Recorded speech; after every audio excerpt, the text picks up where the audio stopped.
choquée. Elle a dit, même s'il faut mourir, moi, Rema, je serai réincarnée. Je lui ai dit, à 9 ans, tu parles ainsi? Elle a dit, si, mon corps sera enlevé et conduit au paradis. Les familles des innocents assassinés sont inconsolables et le Cameroun tout entier porte le deuil à la suite de ce carnage perpétré par des assaillants armés non identifiés qui ont fait irruption le samedi 24 octobre 2020 à la Moda Francisca International Bilingual Academy, tuant 6 élèves sur le coup et faisant une dizaine de blessés graves. Dans cette ville du sud-ouest, une des 2 régions anglophones en proie à une crise sociopolitique depuis 2016.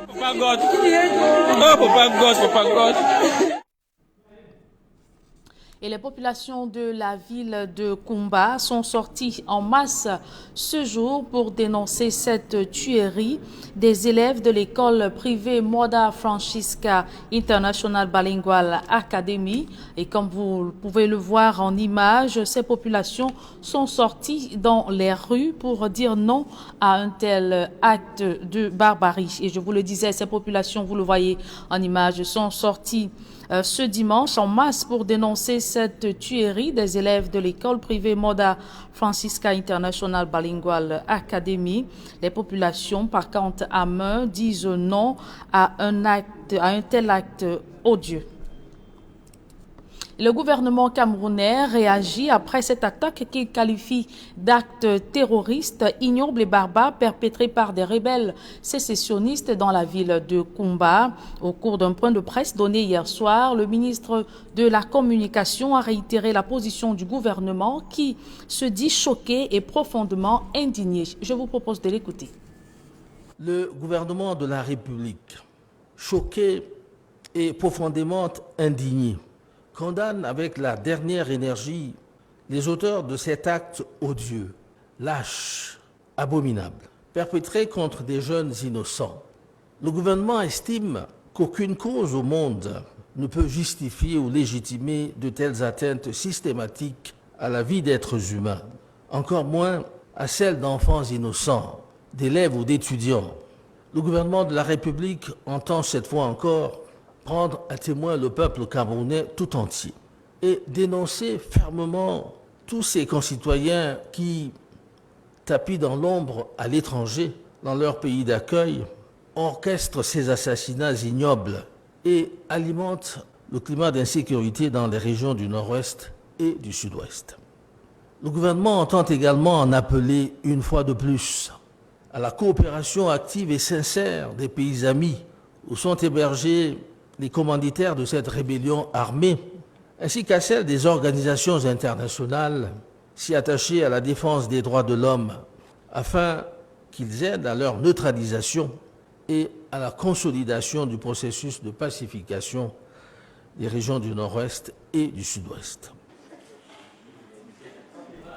René Emmanuel Sadi, ministre de la Communication, qui réitérait la position du gouvernement sur cette attaque meurtrière des élèves à Kumba. Et l'ambassade des États-Unis à Yaoundé condamne également ce meurtre perpétré à l'école maternelle et primaire Moda Francisca à Kumba dans le sud-ouest.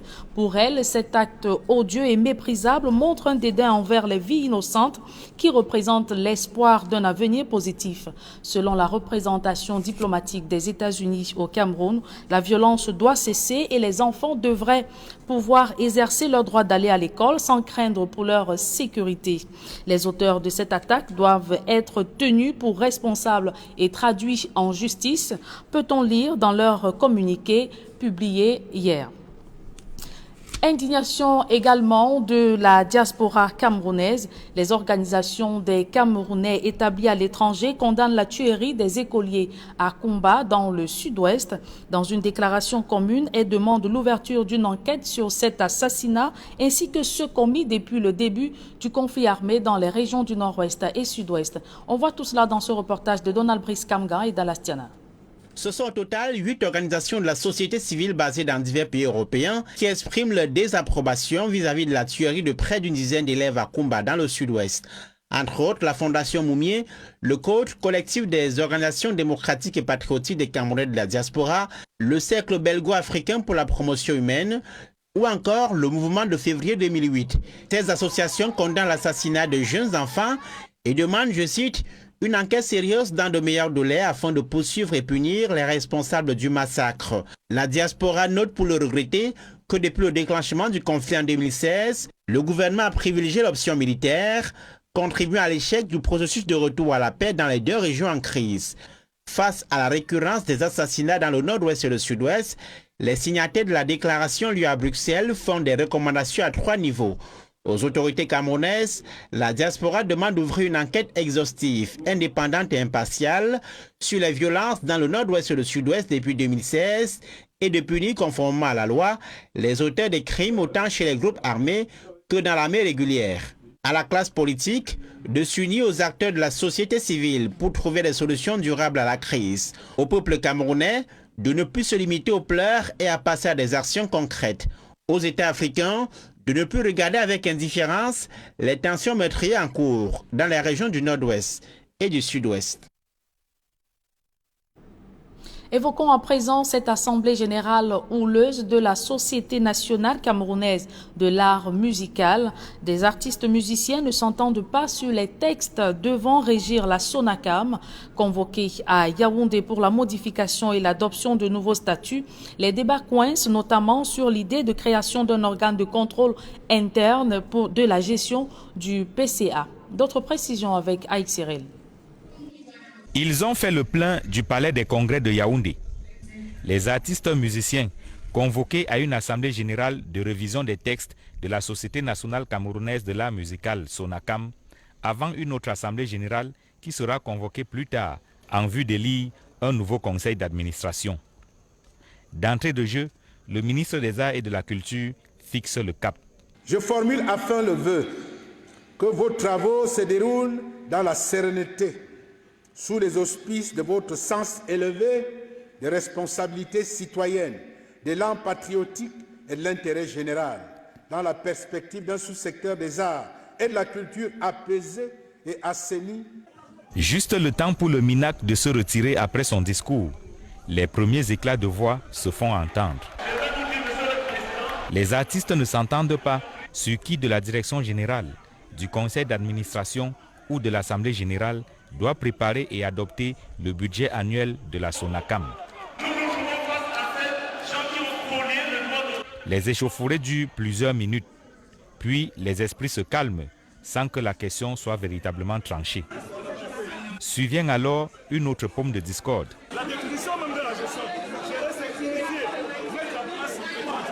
Elle concerne le comité de surveillance. Certains artistes s'opposent à l'idée de création d'un organe de contrôle interne de la gestion du PCA, tandis que d'autres l'approuvent. La température monte, les positions sont inconciliables. Et alors que le bureau qui conduit les travaux tente un passage en force, un groupe d'artistes exige que l'on passe au vote afin de départager les positions.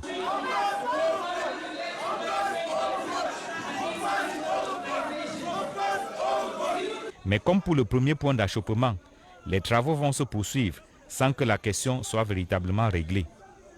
Avant l'Assemblée générale élective annoncée dans les prochains jours, 3 textes de la Société nationale camerounaise de l'art musical sont à réviser et à adopter. Les statuts, le règlement général et le code électoral. Rendons-nous à présent à l'étranger, plus précisément en Côte d'Ivoire, pour comprendre quelles sont les préoccupations des jeunes Ivoiriens résidant à Daloa. Le manque d'industrialisation et la situation politique sont les principales inquiétudes de la jeunesse ivoirienne. D'autres précisions dans ce reportage de nos envoyés spéciaux, Carlos Minoué et Cédric Noufeli. Dans l'un des grands carrefours de Daloa, des jeunes Ivoiriens courent après des taxis afin de les encourager à contribuer au financement des activités syndicales. Bakayoko Zoumana, âgé de 30 ans, s'est investi dans la vente des tickets pour le syndicat de taxi de Daloa. Chauffeur employé chez un propriétaire de taxi, ses revenus journaliers sont insuffisants pour subvenir aux besoins de ses 6 enfants et sa compagne. Bon, moi, la recette, c'est 12 000. Ça veut dire que moi, je descends 1 500, souvent 2 000. Oh, il y a les enfants à scolariser. Il y a une famille à nourrir. Bon, il grouille dans ça, il paye les fournitures, il paye les kaki, un peu. Voilà. C'est comme il fait 2 travaux à la fois par jour, quoi. Il vient, il vend du billet, il finit de la vente du billet. À 13h, il monte. Quelqu'un finit de rouler, il me voit, il dit bon, tu as fini, il dit oui. Il appelle, il vient, il me donne le véhicule, s'oublie de rouler. Il vient à 12 000 francs. C'est ce qu'il m'a demandé. Il lui remet ses 12 000. Bon, il ne pense plus à ce que moi, il gagne. Ce qu'il gagne plus, lui, il n'a plus besoin de ça. Dans cette ville, essentiellement tournée vers le commerce et le transport, Bakayoko Zoumana dénonce le chômage galopant et le sous-emploi qui affecte les jeunes à Daloa. La jeunesse d'ici, à Daloa présentement, là, on a besoin d'usines. Ici, il y a 2 usines ici. Ça a réduit le chômage. À Daloa ici, on est basé sur le commerce et le transport. Ces difficultés d'insertion socio-professionnelle impactent encore plus sur les jeunes femmes des différents villages de Daloa. Elles ont tenu à le faire savoir lors d'une rencontre avec Mamadou Touré, ministre de la promotion de la jeunesse et l'emploi des jeunes, Miss Belmonde Dogo, secrétaire d'État chargée de l'autonomisation des femmes, Yves Zogbo Junior, directeur de la communication du ministère de la Sécurité et la Protection civile, et Béli Stéphane, le maire de la ville de Daloa. Nous sommes des jeunes, nous sommes dans les villages, en tant que des jeunes filles. Les gens trouvent que nous sommes des jeunes filles. Si on n'a rien à faire dans le village, on va se promener. Vraiment, j'ai une doléance pour vous. Si vous pouvez nous accorder une petite chance pour profiter de votre capacité. Au regard de la situation des jeunes, les membres du gouvernement ivoirien ont fait le point sur les appuis financiers accordés aux jeunes dynamiques et ils ont annoncé de nouvelles opportunités à saisir pour la jeunesse ivoirienne. Je vais donc en accord avec les responsables de Kumba et autres, je propose que pour chaque village, on offre un tessin pour chaque village. Durant ces échanges francs à bâton rompu, des jeunes acquis à la cause du pouvoir n'ont pas caché leur embarras à expliquer aux populations les raisons de cette nouvelle candidature d'Alassane Dramane Ouattara. On a beaucoup remarqué que dans nos villages, il y a des incompréhensions, il y a des discussions. Et sincèrement, il n'y a pas quelqu'un qui est courageux pour pouvoir expliquer ça à la population et aux villageois. J'ai remarqué, c'est un constat, c'est ce qui crée des palabres. Le 3e mandat du président Alassane Ouattara. Il n'y a pas quelqu'un qui est courageux pour expliquer à la population pourquoi le 3e mandat. Les opposants arrivent, ils disent oui. Non, c'est le 3e mandat. Vous expliquer. Là, monsieur le ministre, vous êtes là, expliquez le 3e mandat, pourquoi le 3e mandat. Je vous remercie. Mamadou Touré, porte-parole adjoint du gouvernement, a dénoncé la malhonnêteté intellectuelle des opposants ivoiriens incapables de présenter un programme économique dans le but de solliciter les suffrages du peuple ivoirien. À une semaine de l'élection présidentielle, le gouvernement ivoirien, entré en campagne derrière le candidat Ado, se fixe pour objectif de faire échec au boycott des élections prôné par l'opposition ivoirienne. Et c'est avec ce reportage de nos envoyés spéciaux Carlos Minoué et Cédric Noufélé que nous mettons un terme à la première partie de ce journal. La seconde est en langue anglaise avec vous, Innocent Azé. Good evening once again. Merci Julien Beth, une fois de plus. Bonsoir. Good evening once more to you viewers. Thanks for staying with us for this second segment of the newscast. We told you in our list stories how the number of school-going children killed by unknown gunmen on the run October 24, 20 2020 in the Mother Francisca International Bilingual Academy in Fiango Kumba, Meme Division of the Southwest Region of Cameroon, has risen to 7. The 7th victim, Ngwane Remy, died this morning in Mutengene, where he was rushed to. Meantime, Equinox Television visited some family residents. We came back with this report. Smanjukan Gabriel has more. After the horror incident in Kumba Saturday, where gunmen shot at some students in a school, it was a difficult morning for some of the parents who were touched by the shooting. Early Sunday morning, Meme administrative authorities were at the district hospital to accompany the corpse of the 7th victim, Ngwane Remy Munge, who died in Mutengene at their compound in Bamileke Street, Kumba. Sympathizers were present to condole with the family. Don't shoot, they don't make for you up to 5 minutes. They didn't stay for up to 5 minutes after the shooting. The same road they came was the same road they used going back. Since I was just by the side, I decided to go and check what was happening. A school kid told me my child has been shot. I just confused. I first forward. Now one meet up then prayer. In that blood off his skin. I thought it was the hand that was shot. Can I grab the picking? I quickly carried her on a bike. Arriving at the hospital, I was told she was shot by the side of her stomach. One reason for St. John. Every doctor came and said this. I seen that only for one for him. Don't shoot it or the level test and don't come up. So that's and then see just carry back to the hospital. At the Nzekane family compound, still in the street, the memories remain fresh as the mother of 10-year-old Nzekane Rema Princess recounts. She's a source of encouragement.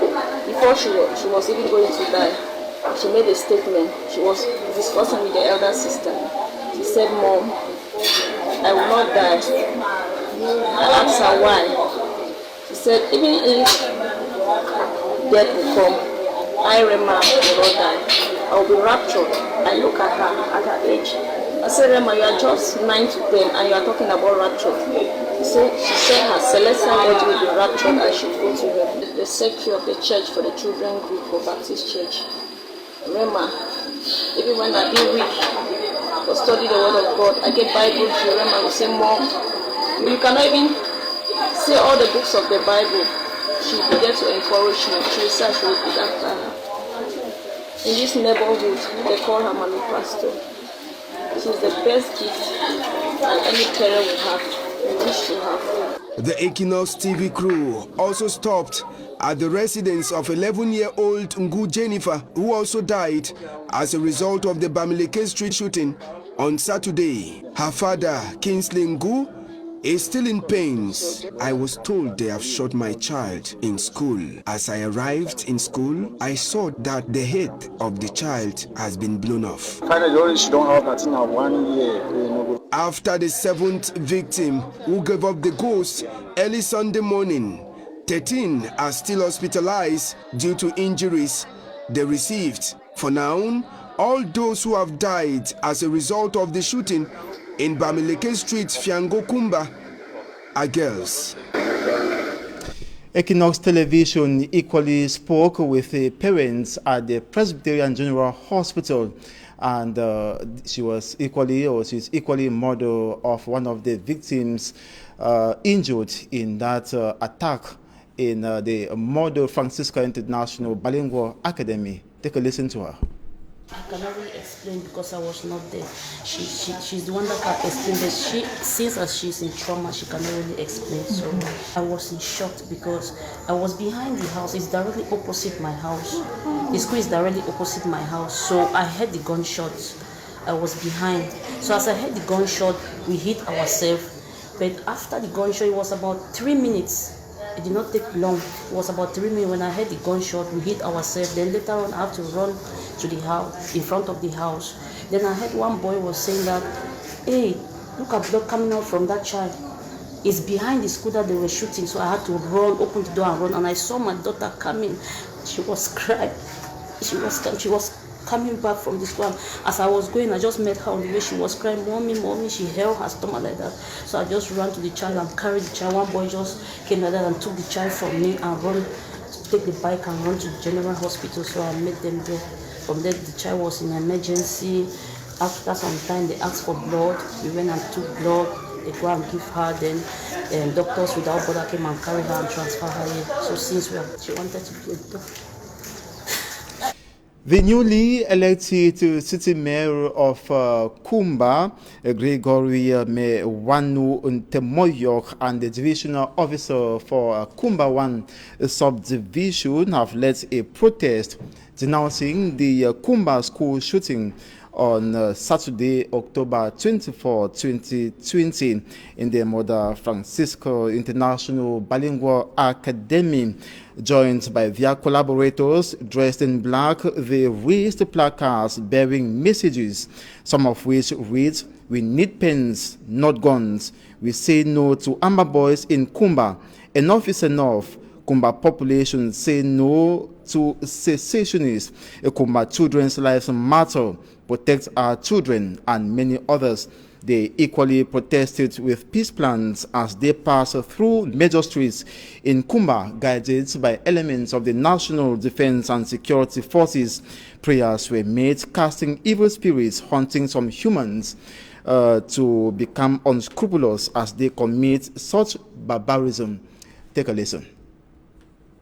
Any locusts are put in this town. Everything that was accepted in this town, everything that are cooking from wherever in the world, let your west wind blow and sweep it away in the name of Jesus Christ. Let your west wind blow and sweep it away in the name of Jesus Christ. This provocation of evil will not see the sunlight. In the name of Jesus Christ. Vengeance belongs unto the Lord.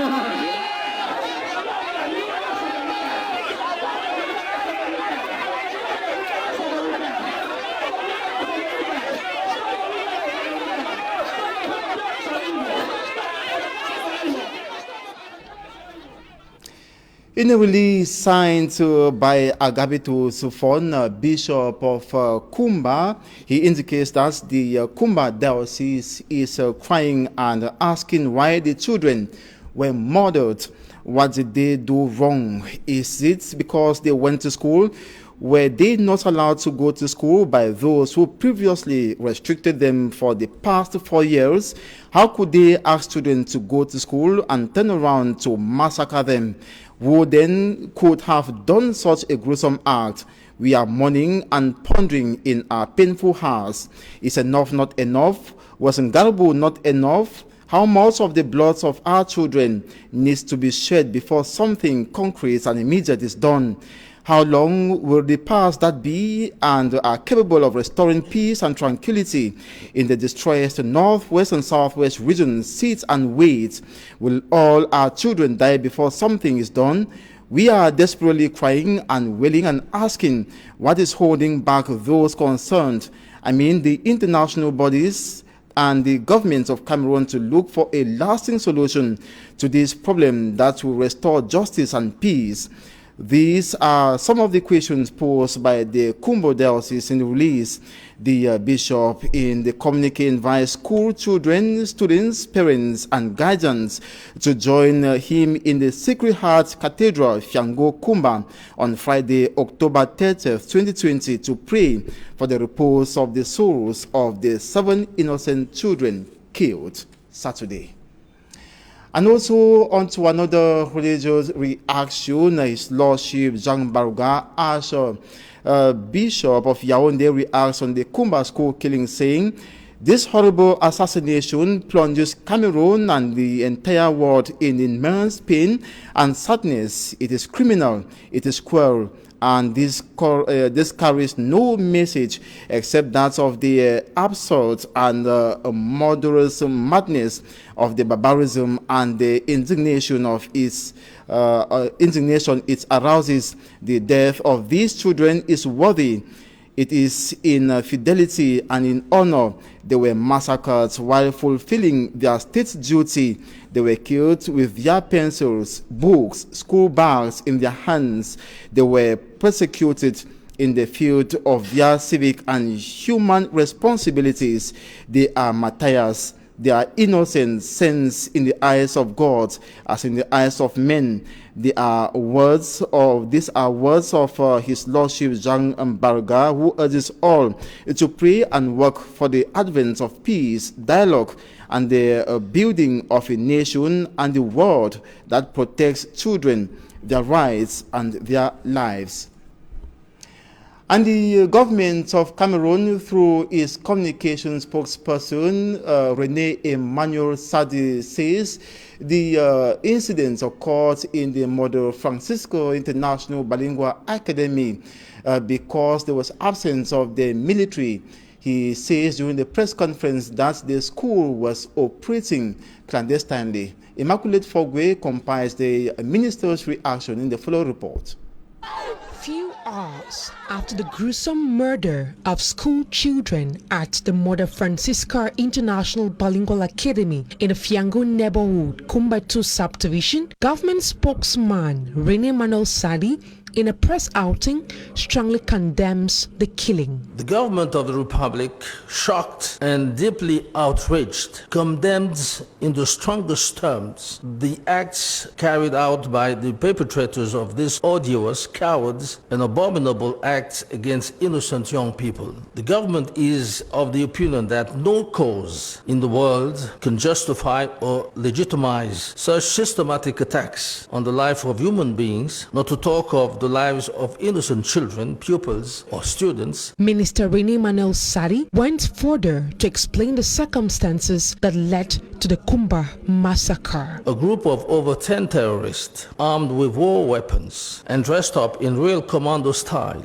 aboard 3 motorcycles, stormed the premises of the Mother Francisca International Bilingual Academy and unfeelingly opened fire on the students that were in classrooms. The first assessment report of this terrorist act reveals as follows: 6 students shot dead, notably 5 girls and 1 boy. 13 injured, notably 10 girls and 3 boys, with 7 in a very critical condition. According to Minister René Emmanuel Sadi, the institution was operating clandestinely, reason why it was not guarded by the forces of law and order. It should, however, be noted with regret that the Mother Francisca International Bilingual Academy only launched its activities at the start of the 2020-2021 school year without the knowledge of the competent administrative authorities and could not benefit from the same security measures enjoyed by other schools in the Meme division. He later adds that the injured victims are currently receiving treatment in health facilities. The President of the Republic, His Excellency Paul Biya, ordered that the injured should be taken care of and were, as such, rushed to the appropriate health facilities in Kumba, Boya, and Mutengene. In the same vein, the local administrative authorities, who are fully mobilized, have ensured the transfer of the mortal remains of the deceased to the mortuary of the Kumba District Hospital. An interministerial visit is awaited in Kumba. Meantime, investigation have been launched in order to track down the perpetrators. And it is with that report that we end this 8 p.m. bilingual newscast on Equinox Television. Thanks so much for watching. Stay put to Equinox Television for interesting programs coming up, a special edition that will be anchored by Serge Alain Otto. Jolenbert Fibsai. Bonsoir et à demain. Merci, je vous souhaite également une agréable soirée. Innocent Nazé, mesdames et messieurs, merci d'avoir été des nôtres. Ne manquez surtout pas l'édition spéciale d'Equinox ce soir, dans quelques secondes avec Serge Alain Otto et ses invités. Bonne suite des programmes sur la meilleure des télévisions.